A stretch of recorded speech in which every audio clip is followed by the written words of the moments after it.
অভিনন্দন বাংলাদেশ ক্রিকেট দলকে। নেদারল্যান্ডকে পজিশনে হারিয়ে দ্বিতীয় রাউন্ডে এক পা দিয়ে রাখলো বাংলার টাইগার বাহিনী। বর্তমানে গ্রুপ ডির 3টা করে ম্যাচ শেষ হয়ে গিয়েছে, শুধুমাত্র নেপালে 2টা ম্যাচ হয়েছে।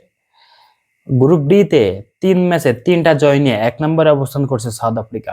অলরেডি তারা কোয়ালিফাই করে ফেলছে এবং সেই গ্রুপে রানার আপ হিসাবে কে যাবে, বাংলাদেশ নাকি নেদারল্যান্ড?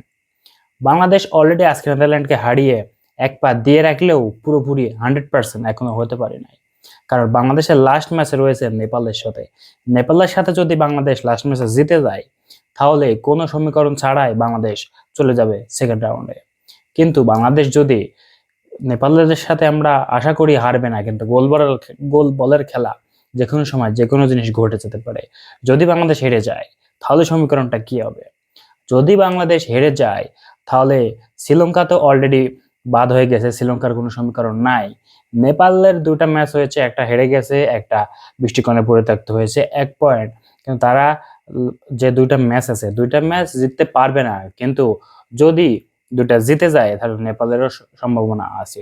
এবং নেদারল্যান্ড ম্যাচে 2টা ম্যাচ হারছে, একটা ম্যাচ জয় করছে, আর একটা ম্যাচ বাকি আছে শ্রীলঙ্কার সাথে।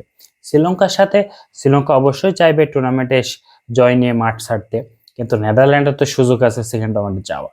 নেদারল্যান্ড যদি শ্রীলঙ্কার সাথে জিতে যায়, তখন বাংলাদেশ আর এবং নেদারল্যান্ডের পয়েন্ট তখন হয়ে যাবে সমান 4, এবং সেই সূত্রে তখন রান রেটের যে প্লাস মাইনাস পয়েন্ট, সেটার ভেরিয়েশনে যেটা যার বেশি থাকবে, সে চলে যাবে সেকেন্ড রাউন্ডে।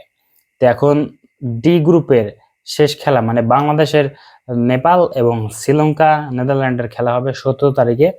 বাংলাদেশের খেলা শুরু হবে আগে, সকাল ভোর 6টা 30-এ শুরু হবে, এবং নেদারল্যান্ডের খেলা শুরু হবে 17 তারিখ 5টা 30-এ, মানে আমাদের দেশে ঈদের দিন খেলা শুরু হবে। তো বাংলাদেশের 1 ঘন্টা পরে নেদারল্যান্ড খেলার সুযোগ পাবে। বাংলাদেশ জিতে গেলে তো কোনো সমীকরণই আসবে না, বাংলাদেশ সেকেন্ড রাউন্ডে চলে যাবে সরাসরি। কিন্তু হেরে গেলে তখন নেদারল্যান্ড 1 ঘন্টার ব্যবধানে তাদের ক্যালকুলেশন যদি মিলাইতে পারে, তাহলে সেকেন্ড রাউন্ডে যাবে। আদারওয়াইজ বাংলাদেশ সেকেন্ড রাউন্ডে চলে যাবে। ধন্যবাদ।